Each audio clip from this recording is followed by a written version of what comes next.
Baik, di Sapa Indonesia Pagi, saya masih berbicara dengan Bang Edwin Partogi, ada Bu Eva dan juga Bang Martin yang masih bergabung bersama kami. Bang Edwin, kalau memang ini terdakwa lain banding, eh, bagaimana status ataupun bagaimana nanti peranan dari Richard Eliezer, terutama dalam statusnya kan kalau dalam tahap pengadilan negeri ini kan sebagai justice collaborator. Mungkin akan direview lagi kasusnya di tingkatan yang lebih tinggi. Akankah tetap ada status justice collaborator atau seperti apa statusnya di situ, Bang Edwin? Atau sebenarnya justice collaborator ini memang sepanjang proses di pengadilan negeri saja, lanjutannya itu sebuah proses yang lain yang mungkin tidak membutuhkan perlindungan ataupun evaluasi LPSK sebagai justice collaborator bagi Eliezer, Bang Edwin? Ya, Bang Timothy, kalau dalam proses di banding dan kasasi kan sudah tidak ada pemeriksaan saksi-saksi sebagaimana di pengadilan negeri. Ya. Ya. Tapi kalau pertanyaan menyangkut status justice collaborator itu memiliki konsekuensi terhadap pertama di proses hukumnya ada penanganan khusus. Ya. Kemudian setelah menjelang vonis ada rekomendasi dari LPSK yang kemarin juga sudah dipertimbangkan oleh majelis hakim. Pada tingkat vonis kalau dia sudah inkrah, Timothy, maka akan ada pemenuhan hak-hak narapidana. Jadi nanti yang juga akan mendorong pemenuhan hak narapidana Eliezer sebagai justice collaborator adalah LPSK yang akan berkoordinasi dengan Menteri Hukum dan HAM. Jadi bukan hanya ketika proses pemeriksaan di pengadilan, Timothy, tetapi sampai juga dengan ketika sudah menjalani masa tahanan. Oke. Gitu, Pak. Jadi sampai selesai masa tahanannya itu ya, Pak Edwin ya? Iya, kan kita akan memastikan bahwa hak-hak dia sebagai justice collaborator dipenuhi.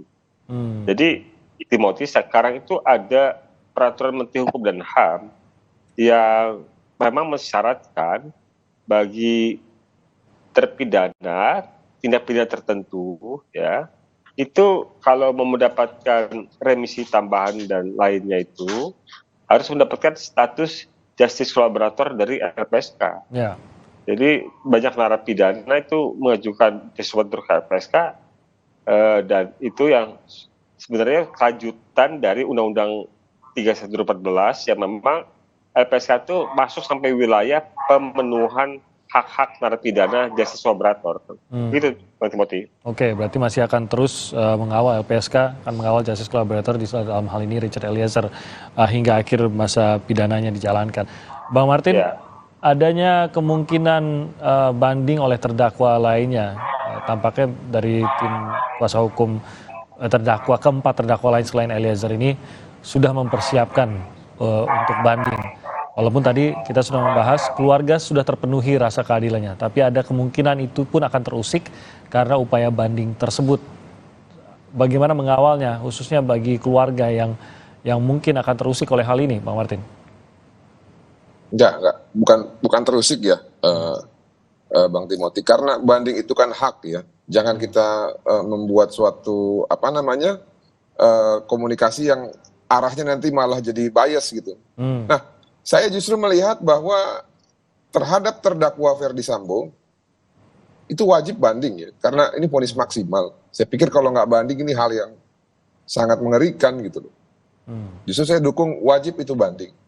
Nah, namun untuk terdakwa yang lain, karena banding ini selain resikonya, selain rewards-nya bisa mengurangi hukuman, tapi ada resiko juga hukuman itu ditingkatkan gitu ya.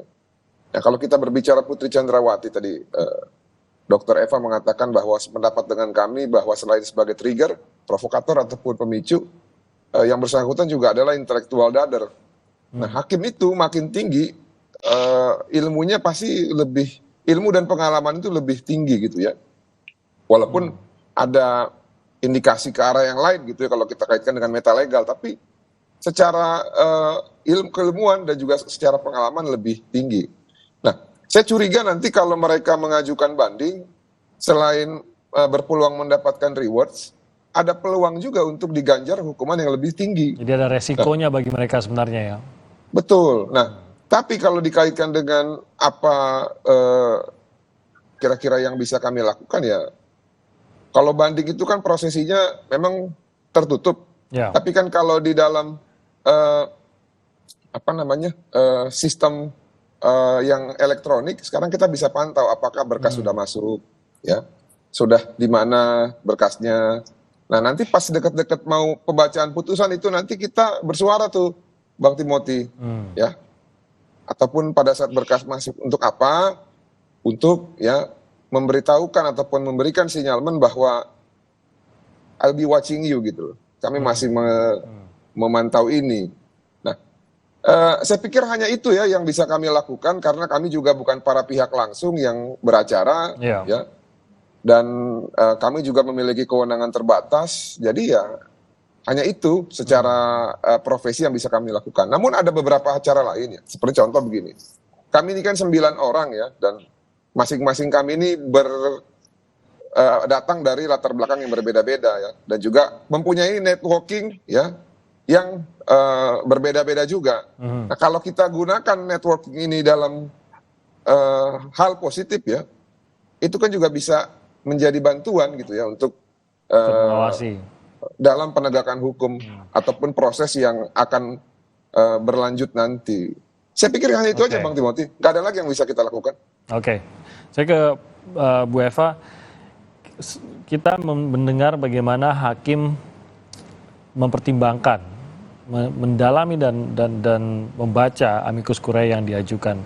Dan hakim mengatakan bahwa tidak merasa bahwa ini adalah sebuah tekanan bagi hakim, tapi justru bentuk kecintaan dari banyak pihak terhadap peradilan, terhadap ya tentu saja pengadilan itu sendiri begitu, dan mengharapkan bahwa peradilan bisa berjalan dengan seadil-adilnya. Kita melihat bagaimana kekhawatiran terbesar dari mereka yang mengajukan amicus curiae tersebut adalah kalau justice kolaborator sampai dihukum berat, maka ini akan membuat niat justice kolaborator ke depannya dimanapun di Indonesia ini mengurungkan niat mereka karena mereka takut hukum tidak berpihak kepada mereka. Nah, kita sudah melihat hakim memberikan vonis yang paling rendah kepada sang justice kolaborator, jauh lebih rendah dibandingkan dengan terdakwa lainnya. Kita bisa tangkap bahwa ini adalah bentuk hakim menggambarkan kalau Anda jujur, kejujuran itu akan dihargai. Nah, bagaimana menjamin agar ini tidak hanya berlaku pada kasus yang mendapatkan sorotan nasional, tapi ini menjadi presiden bagi kasus apapun di luar sana saat justice kolaboratornya muncul, meskipun tidak mendapatkan sorotan yang sama, tapi hukum akan memperlakukannya dengan adil seperti hukum memperlakukan Richard Eliezer. Bu Eva.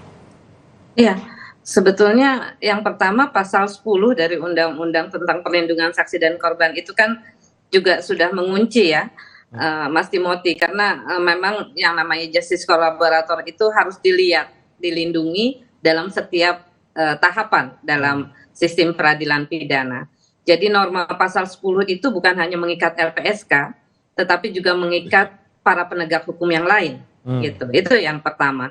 Yang kedua, sebetulnya memang ini jadi tugas berat dari Pak Edwin dan kawan-kawan. Satu, ada kekhawatiran sementara orang dengan peristiwa ini seolah-olah justice kolaborator itu menjadi sesuatu yang menarik, menjadi gula-gula untuk kemudian orang mau menjadi justice kolaborator supaya hukumannya diringankan. Tetapi kita tahu bahwa ini bukan barang yang murah loh, gitu ya. Pengorbanan Eliezer itu mahal sekali untuk kemudian diakui dan mendapatkan pengakuan sebagai justice kolaborator. Sementara saya lihat juga dalam perkara Teddy Minahasa misalnya, salah satu kawan pelakunya itu kan juga mengajukan tetapi tidak dikabulkan ya Pak Edwin ya. Betul, jadi betul. Memang harus selektif. Nah, oleh karena itu peran LPSK di dalam assessment awal untuk menimbang-nimbang menerima seorang untuk menjadi justice kolaborator ini akan diuji oleh publik pada kasus-kasus lain yang tidak menjadi sorotan publik. Saya kira LPSK harus kemudian memverifikasi dan membuat aturan main yang jelas gitu ya. Kriteria apa dalam tindak pidana yang bagaimana, dalam situasi apa dan terhadap siapa justice kolaborator ini bisa diberikan dan bisa dilekatkan pada orang. Itu. Jadi saya kira kita memperbesar peran LPSK pada saat ini ya untuk menjadi satu lembaga yang penting dalam sistem peradilan pidana. Nah, bagaimana Pak Edwin agar ini benar-benar bisa serius seperti Eliezer dan bisa mendapatkan keadilan seperti Eliezer ini untuk kasus-kasus yang mungkin tidak mendapatkan sorotan yang sama? Ya, saya rasa sinyalemen atau kekhawatiran Bang Timothy itu ya relevan saja ya. Sekalipun juga sebenarnya dalam prakteknya yang mengajukan justice collaborator itu sejauh ini sih tidak banyak Bang Timothy. Artinya baik yang langsung ke LPSK atau yang ke lewat penyidik atau ke jaksa ya. Jadi malah ruang gelapnya itu pasca proses persidangan yang banyak terjadi. Tentu juga apa yang disampaikan Bu Eva tadi sangat tepat ya. Memang tentu kami harus berbenah mempersiapkan prosedur yang lebih ketat ya, agar penilaian terhadap justice collaborator itu semakin dipercaya. Sebenarnya Bang Timothy, dalam 2 tahun terakhir pemerintah tengah menyiapkan peraturan tentang justice collaborator gitu. Jadi memang sudah ada pembahasan, sedang tengah berlangsung pembahasannya rancangan tentang perlindungan bagi justice collaborator ini gitu. Salah satu yang muncul dalam diskusi dan menjadi tawaran LPSK Bang Timothy, bahwa kami ini tidak dalam posisi sebagai pemilik keputusan, ya, tidak sendirian.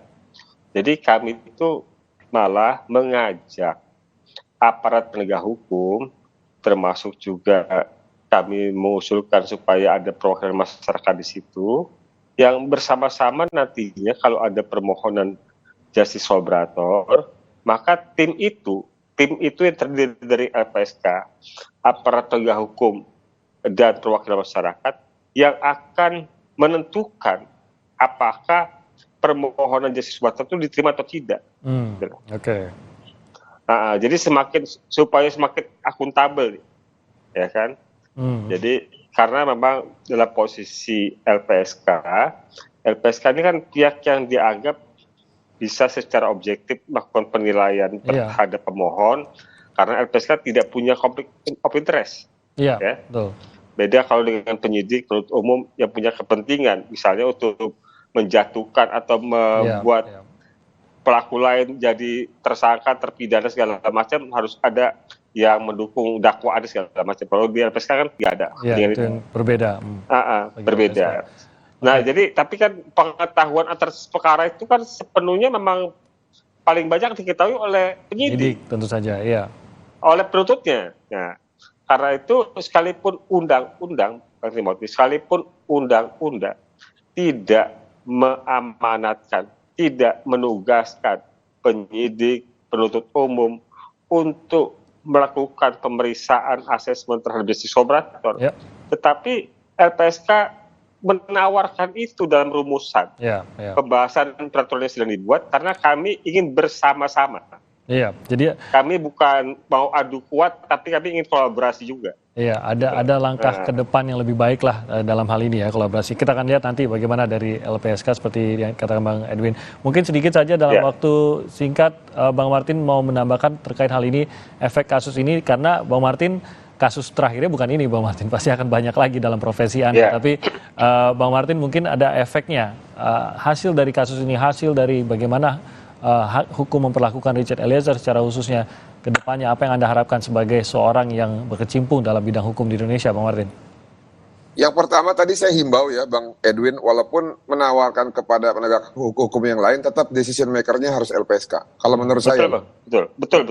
Jangan sampai harus keputusannya itu kolektif kolegial, karena bahaya itu Bang. Yang kedua, ini sebagai tonggak ya kebangkitan hukum di Indonesia yang menandakan bahwa tidak selamanya penguasa ya ataupun makstat ini ya, orang-orang yang memiliki kekuasaan di negara ini bisa menang melawan rakyat.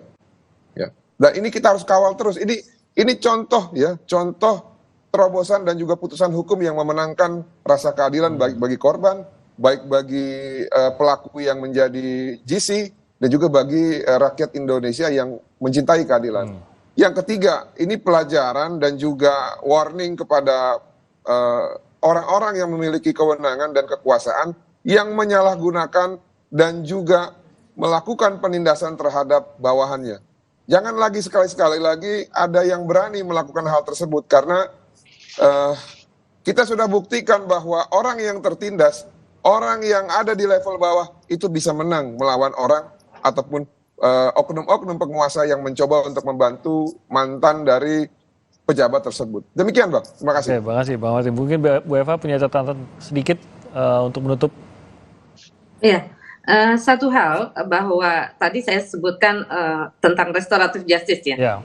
Jadi memang kalau kita melihat restoratif justice ini kan tadi kasus ini menggambarkan bahwa restoratif justice itu tidak transaksional. Ya. Tadi tidak ada tawaran-tawaran atau murni saja begitu ya, permintaan maaf kemudian pemaafan berjalan secara natural, dan pada akhirnya itu yang kemudian mengetuk hati hakim untuk kemudian menjatuhkan hukuman yang ringan di luar statusnya sebagai justice kolaborator. Karena sesungguhnya justice kolaborator itu bagian dari instrumen restoratif ini menurut saya yang menunjukkan satu upaya yang luar biasa untuk menggambarkan tanggung jawab. Saya bertanggung jawab dan saya minta maaf. Saya salah gitu ya. Itu. Jadi ini contoh juga. Contoh yang baik di mana hingar-bingar restoratif justice ini, ini luar biasa. Juga barangkali pihak kejaksaan yang ada Perja 15 gitu ya, yang mengakui restoratif justice ini sebagai bagian dari nilai-nilai yang mereka anut, itu barangkali juga bisa mempertimbangkan ini dalam konteks apakah akan dilakukan upaya hukum atau tidak begitu. Ini barangkali yang bisa saya tambahkan di hal ini. Ya. Baik, terima kasih Ibu Eva, Bang Edwin juga terima kasih, Bang Martin. Ya, Pak Timothy, silakan. Ada yang mau disampaikan singkat? Ya, jadi begini Pak Timothy, kementerian lembaga itu semuanya adalah pelaksana undang-undang. Ya. Jadi kita menjalankan apa yang diperintahkan oleh undang-undang. Reward penghargaan kepada Richard sebagai justice collaborator adalah sesuatu hal yang juga sudah diatur oleh undang-undang. Oke. Jadi apa yang diputuskan oleh hakim adalah merujuk pada undang-undang. Jadi sebaiknya jaksa menahan diri atau menganalisa, mempertimbangkan untuk tidak perlu dilakukan upaya banding, karena tentu hal itu bisa dinilai bertentangan dengan ketentuan undang-undang, apalagi hanya merujuk pada SOP. Jadi kami berharap kita semua menghormati putusan hakim sebagai bagian dari pelaksanaan undang-undang perlindungan korban, kepastian hukum buat justice collaborator. Demikian Bang Timothy. Imbauan dari LPSK untuk kejaksaan, masukan dari LPSK. Terima kasih banyak Bang Edwin, Bu Eva, dan juga Bang Martin. Terima kasih banyak sudah bersama kami pada pagi hari ini. Mungkin kedepannya kita akan sedikit lebih jarang bertemu setelah kasus ini selesai, tapi saya berharap Bapak Ibu sehat semua. Kita bertemu lagi dalam kesempatan lain. Terima kasih banyak Bang Martin, Amin. Bu Eva. Terima kasih Bang Edwin. Makasih Bang Edwin. Makasih. Baik, Assalamualaikum. Salam sehat. Salam sejahtera.